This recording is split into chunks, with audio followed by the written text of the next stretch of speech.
الرحمن الرحيم الذين إن مكناهم في الأرض أقاموا الصلاة وآتوا الزكاة وأمروا بالمعروف ونهوا عن المنكر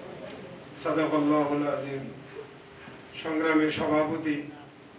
মঞ্চ উপবিষ্ট নেতৃবৃন্দ সভাপত সুধী মণ্ডলী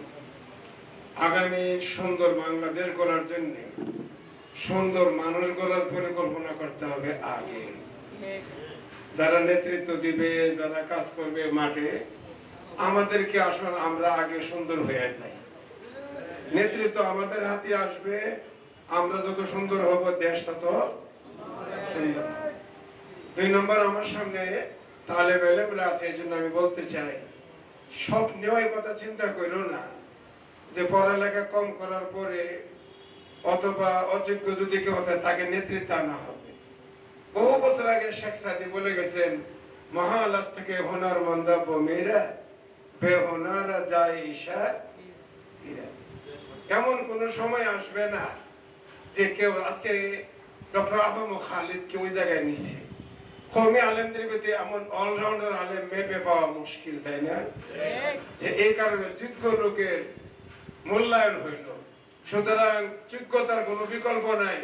সততা এবং যোগ্যতা বলতে কি লাগবে ভাই সততা এবং যোগ্যতা এমন হবে না ছোটবেলায় একটা কবিতা শুনছিলাম সাগজিরো কুরবামিরো মুশেরা মেম্বার কোনা ইচনি আর কানে দৌলত মুলকেরা বেরাকুনা এমন সময় আসবে না যে দেশের রাষ্ট্র পরিচালনার দায়িত্ব সব কুকুরকে দেওয়া হবে আর বিরল বিলি হয়ে যাবে এমপি মন্ত্রী এমপি হ্যাঁ আর মুশেরা মেম্বার কোনা এলাকার মেম্বার আর চেয়ারম্যান হবে এদু এমন হওয়ার সম্ভাবনা আছে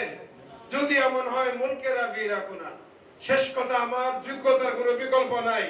সুতরাং সততা আর যোগ্যতা লাগবে ওয়া আখিরু দাওয়ানা ইন্নালিল্লাহি আলহামদুলিল্লাহি রাব্বিল আলামিন ওয়াসসালাতু ওয়াসসালামু আলা সাইয়্যিদিল মুরসালিন ওয়া আলা আলিহি ওয়া সাহবিহি আজমাইন ইয়া আল্লাহ আমাদের সকলকে এক